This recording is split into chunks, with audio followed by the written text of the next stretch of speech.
can we improve life in our cities? With more and more people across Africa and around the globe moving to urban areas, this question has never been more important. I am Sandra Kahumza Twinobdio right here in Kampala. Welcome to yet another exciting edition of EcoAfrica. And I am Chris Alems in Lagos, Nigeria. On the show today, we'll look at how we can clean up our cities, making life better for ourselves and our environment. Here's what is coming up. Volunteer divers retrieving trash from Lake Victoria in Uganda. Fighting pollution, the French city that's getting radical about cutting emissions. And protecting sharks, we'll look at conservation efforts in South Africa. When talking about the quality of life in cities, there is perhaps nothing more important than the air we breathe. Conventional cars and trucks are known to pump out emissions that harm both the environment and public health. So activists and experts in Nairobi are gathering hard and fast data on air pollution to empower ordinary citizens to become change makers. This is the device that could help transform everyday life in Nairobi. A small sensor measuring air pollution in the city center. Mainly to blame for the poor air quality, outdated petrol-fueled motorcycles and diesel-powered minivans known as matatus. For decades, urban planning advocate Humphrey Otieno has called Nairobi home. He works for a joint project between the city government and the UN exploring ways to make Kenya's capital greener. He is particularly concerned about the matatus choking the capital streets. They are coming from different routes, but all different routes, they all terminate into the city. So they terminate and end in the city, which is not a good thing. So this has brought a lot of pollution into the city. Street surveys conducted by his organization have found higher incidence rates of bronchitis in places where matatus plied their trade. But anecdotal evidence like this can only go so far. Driving big policy changes on a citywide level will take harder data that Kenya's government does not have yet. This is where Sensors Africa comes in. The organization develops and assembles devices for environmental monitoring and climate action. African cities and Africa in general does not have data on the air quality levels. And because of that, we have increasing terrible air pollution levels, right? So it's important for us to begin collecting this data to be able to compare it and see whether there's any health impacts. But sensors are expensive. That is a problem that Alicia Olago's engineering team is working hard to solve. We call this a low-cost air quality monitor. And the reason being is that it's relatively cheaper compared to the reference grade monitors, which cost, tens of thousands of USD. The casing components are 3D printed, and the team shares the blueprints for their modified design freely online. Citizen scientists anywhere in the world can legally replicate the device without charge, bringing the cost down to under 300 euros. Commercially available reference-grade models can cost nearly 100 times as much. The team frequently head out to inspect and maintain the sensors they've installed in different parts of Nairobi. And more city dwellers are requesting the devices. People like Gideon Maura, the shopkeeper, has asked the manager of the restaurant above his premises to host a sensor for him. So the table is... the battery is full. So this thing is working perfect. It's working perfectly. Yeah. Most of the time, I get our staff are being affected because the chest pain. There's a lot of coughing. Every now and then they must go to hospital for a checkup. Now we are able to present the data to the authority so that we can have evidence to be able to improve our life. We have wrote so many letters to the Nairobi County about the noise pollution, about the matatu here, about the smoke, but no action has been taken. So we are hoping through this data collection, maybe we have something to prove to them. Sensors like these can give a clear picture of air quality in specific locations. But what would help to tackle air pollution in the city? The United Nations Electric Mobility Program advocates for a shift to electric vehicles. Alex Corner says transitioning away from conventional combustion engines needs to be incentivized economically, and that targeting two-wheel transport is a good place to start. 20 years ago, there were almost no motorcycles in Kenya. Now we have about 2 million motorcycles, 250,000, 300,000 motorcycles added every year. And if you would electrify them, this has a definite and significant impact on greenhouse gas emission reductions. Progress is being made. Kenya now boasts an electric motorcycle taxi fleet. And the government has ambitious targets. Within 5 years, 100,000 e-motorbikes are set to roll onto Kenya's streets. So more and more people will be able to hop onto cleaner transport, like urban planning advocate Humphrey Otieno. And who knows, these much needed air pollution sensors might be redundant soon. We all need to be able to get around every day in a convenient way. But is it realistic for everyone in the city to have their own form of motorized transport? Providing decent and reliable public transportation is surely the way forward. Let us now head to Europe. A French city is giving residents a big incentive to stop using their cars. And as you will see, the more people rise to the challenge, the greater the benefit. Monday morning in Montpellier in southern France. The city with its 500,000 inhabitants is waking up, and Rayenne Chabi is on her way to work. Last December, she stopped using her parents' car to make the 7-kilometre journey.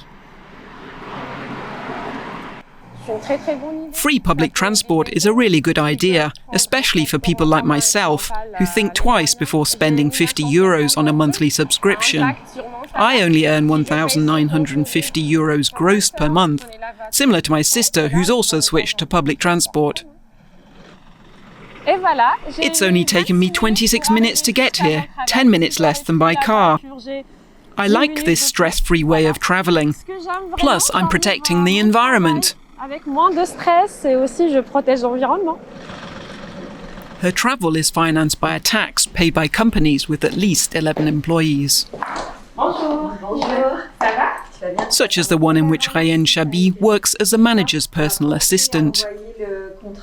Our company used to be in an area with poor access to public transport. That's why we moved to this location, which is only a 3-minute walk away from the tram. For once, the taxes we pay are being used for something beneficial to society. This is a really good measure. The medium-sized company provides easy-to-use, no-code management software for businesses. Operating in an environmentally sustainable way is crucial to them. As a software developer, we only use servers that are exclusively run with renewable energy. We have planted fruit trees on our grounds. We are very careful with the amount of electricity we use for lighting and air conditioning. Last year, we reviewed our carbon footprint. We have reduced plastic usage, but there is still a way to go. Such efforts are to the delight of the socialist-led city government. It threw a big party to celebrate the introduction of free public transport in Montpellier last December.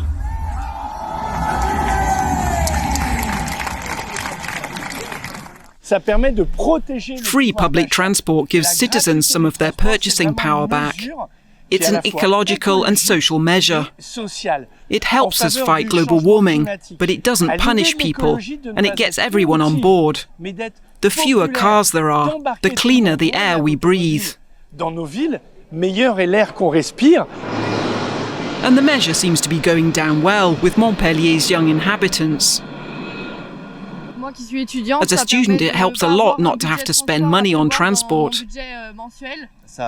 This encourages people to save fuel and take public transport instead.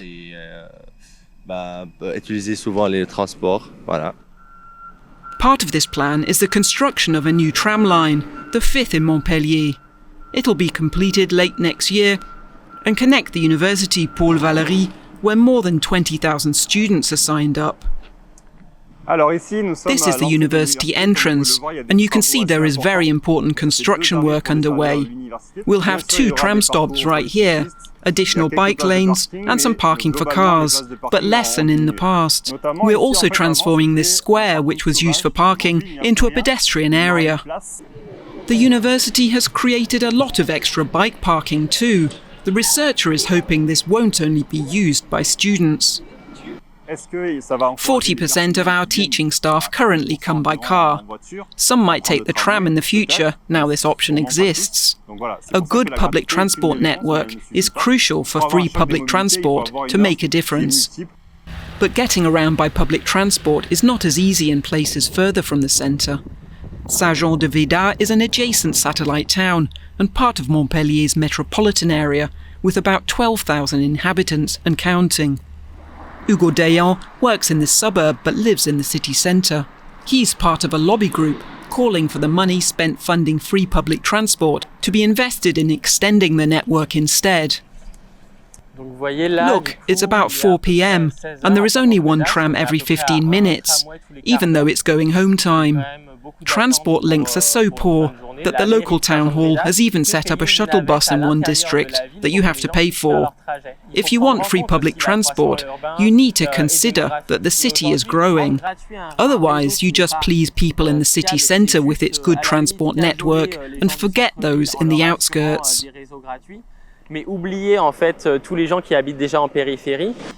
The new tram line is also going to run through Saint-Jean-de-Véda. Dayan is hoping it's just the start. If the network is extended, the company CIMAX hopes that even more of its employees will take public transport. The CEO also wants to make her firm even greener.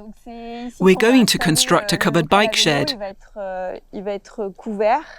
and install solar panels on our roof so we can become even more sustainable and reduce energy costs now prices have risen significantly.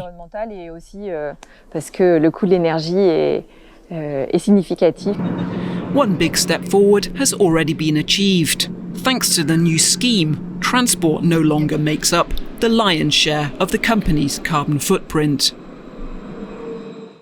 It will be interesting to see if that strategy actually works out and maybe even inspires other cities as well. So now, tell me, how many of you love some coffee? If you do, you're definitely not alone. It is fast becoming the world's most popular beverage. For many of us, grabbing a takeaway coffee is a daily routine. More often than not, it comes in a disposable cup, which ends up in the trash, but not in one Danish city, thanks to a new initiative.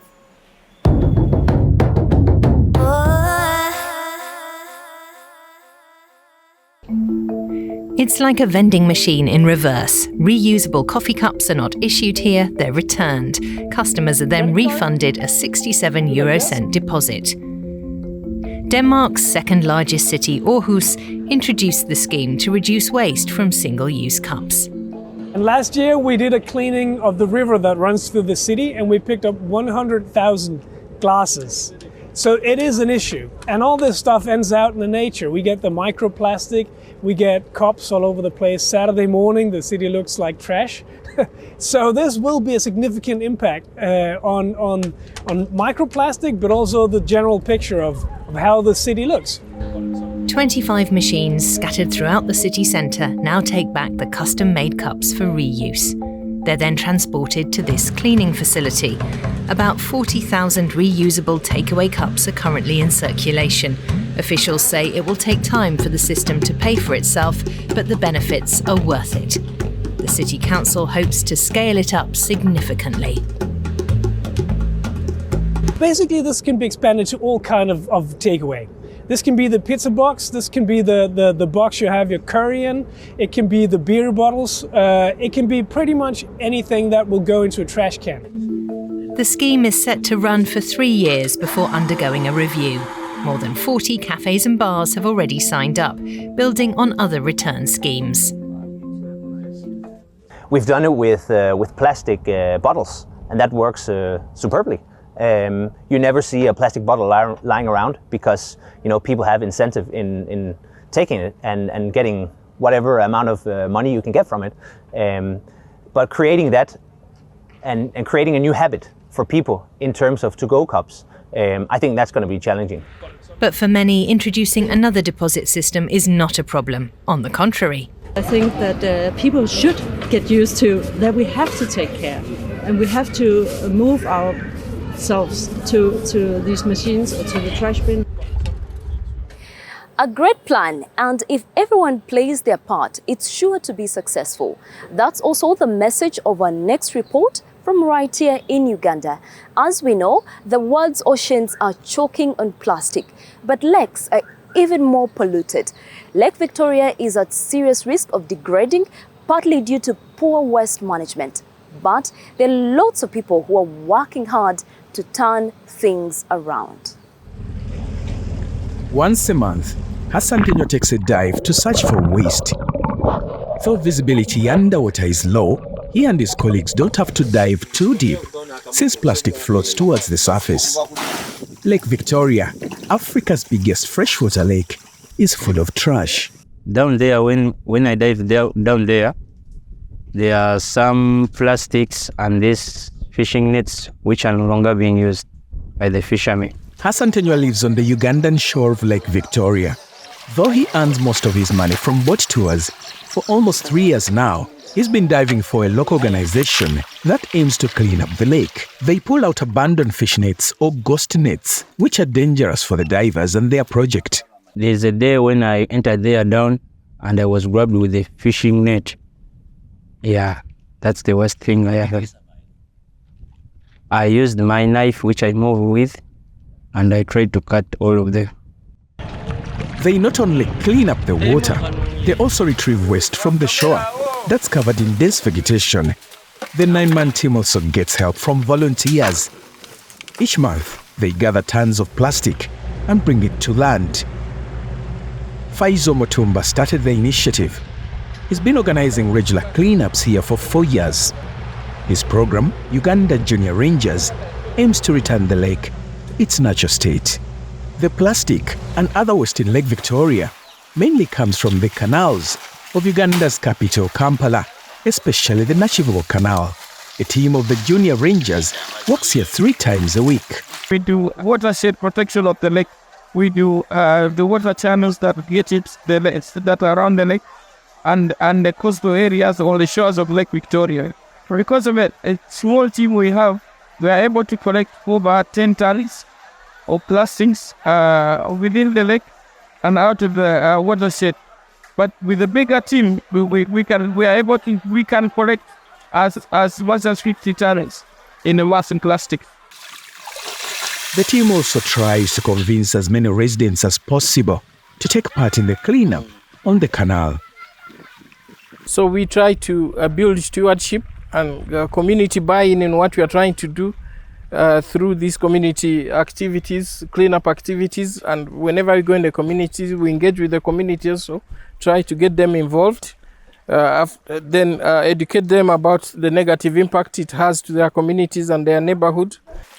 Those living near the canal are starting to realize that it's healthier and better for the environment not to throw waste into the water. If we solve them from this side, we shall make sure that the lake is free and convenient for swimming and for fishing and for all other activities that will take place on the lakes. So far, not enough people have taken measures to help protect Lake Victoria. Clean water is critical for the survival of those who live on the lake. Hassantinho comes from a family of fishers and knows firsthand how important this is. I don't earn a lot from diving, but the way I love this job, I just work so that I can help other people's life. He and his group want to continue their project. They will continue educating young people in the process, which will allow their diving team to keep growing. And now for a story from South Africa that might require a change of thinking. Sharks are often vilified and feared, but they actually play a key role in the ocean ecosystem. That's right, Sandra. South Africa's long coastline is home to hundreds of shark species. The country has been a trailblazer when it comes to studying and protecting these endangered creatures. In our next report, we'll take a deep dive into the topic of shark conservation. Migrating blue sharks are frequent visitors to the coast of South Africa. Puff-adder shy sharks and gully sharks are native to its kelp forest. These brown seaweeds are home to more than 200 shark species.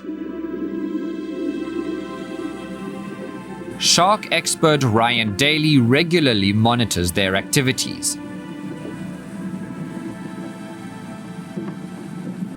To conserve sharks, we need to know where they go, where they spend time. So we are tagging these sharks to figure out where they go and identify critical habitat for them so that we can improve protection for these critical areas.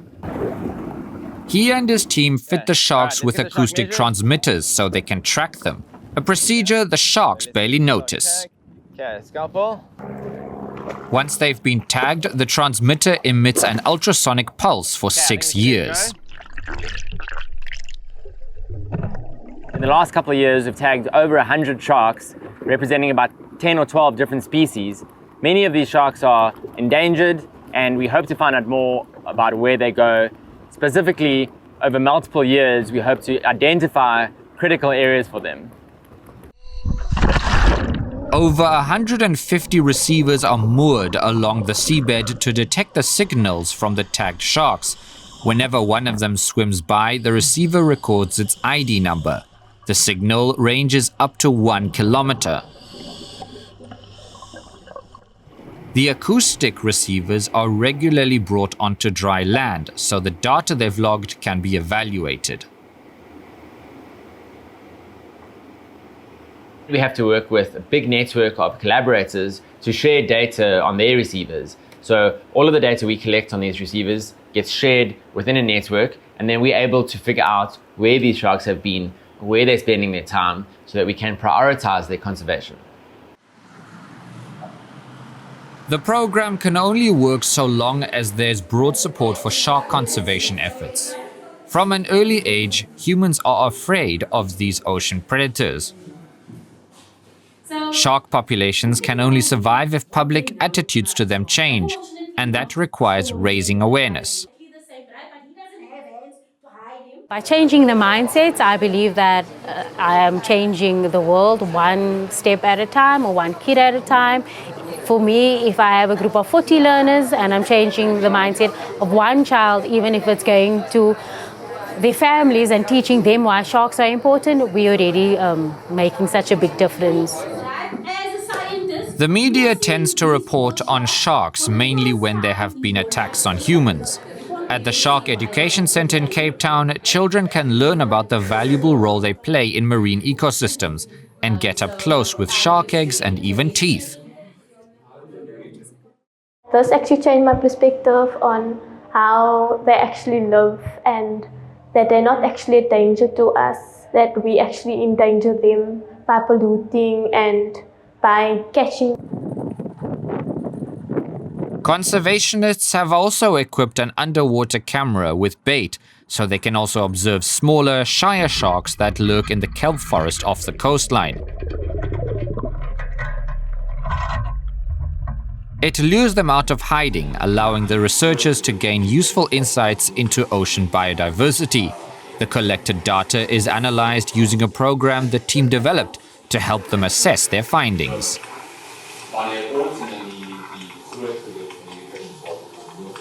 We've taken some open source machine learning software and trained it on hundreds of images of sharks and fish and all of the species that we come across here in False Bay, so that we can use it for detecting these species in videos in the future. Their research has already proved highly constructive. There's already more public acceptance of shark conservation, and conservation areas now make up 5% of South Africa's oceans. Environmentalists would like to see that area increase further in order to protect marine ecosystems. What majestic creatures! And that brings us to the end of today's show. Great to have you along. I'm Chris Alems in Lagos. See you next time. Bye, Chris, and to all of you. If you've got any idea about how we can all look after our environment, do get in touch. We love to hear from you. And don't forget to check us out on all our social media platforms too. I am Sandra Kahumza Twinodio, signing off from Kampala, right here in Uganda.